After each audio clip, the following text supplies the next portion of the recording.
जो दिया हुआ उसको हम लिख डालेंगे। दिया हुआ क्या है कि जो ए है, बी है, सी है और डी है, इस प्रकार से 4 अलग अलग व्यक्ति है। ए जो है निवेश कर रहा है वो 5 के रेशियो में कर रहा है, बी जो है वो 6 के रेशियो में कर रहा है, सी जो है 8 के रेशियो में, जबकि डी का जो इन्वेस्टमेंट है वो 38,000 है। अब हमने कहा कि इन सभी ने जो इन्वेस्टमेंट किया वो 12 महीने के लिए किया, चाहे वो ए हो, चाहे वो बी हो, चाहे वो सी हो। लेकिन वहीं डी जो है 4 महीने बाद आकर के इन्वेस्ट कर रहा है। दैट मीन्स कहने का मतलब हुआ कि ये 8 महीने के लिए अपना इन्वेस्टमेंट किया।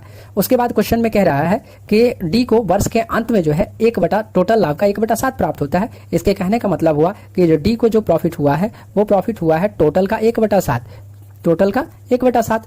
तो जो अदर का प्रॉफिट होगा, ए, बी और सी, इन तीनों का जो प्रॉफिट होगा, अदर्स प्रॉफिट जो होगा वो होगा हमारा 6/7, क्योंकि 1/7 जो है इसको मिल रहा है, तो 6/7 जो है बाकी लोगों का जो प्रॉफिट हुआ होगा। अब हम यहाँ से क्या करेंगे, प्रॉफिट तो डी का दिया हुआ है, तो हम यहाँ से एक कंसेप्ट लगाते हैं। मेरे कहने का मतलब हुआ कि सभी ने कितने महीनों के लिए इन्वेस्टमेंट किया, 12 महीनों के लिए, तो प्रॉफिट भी 12 महीनों के ऊपर बनेगा।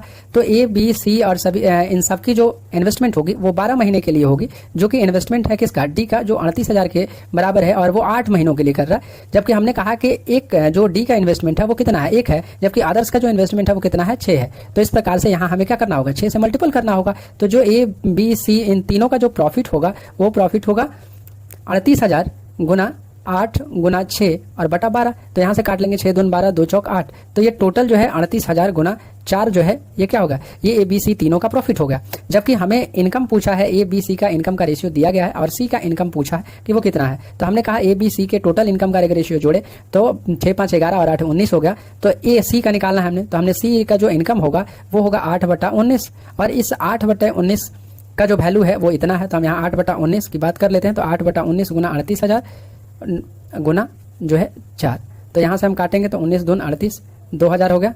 तो यहाँ से हम करेंगे तो यहाँ से हमारा आ जाएगा 64,000 जो है वो हमारा वैल्यू आ जाएगा, यही हमारा आंसर हो जाएगा।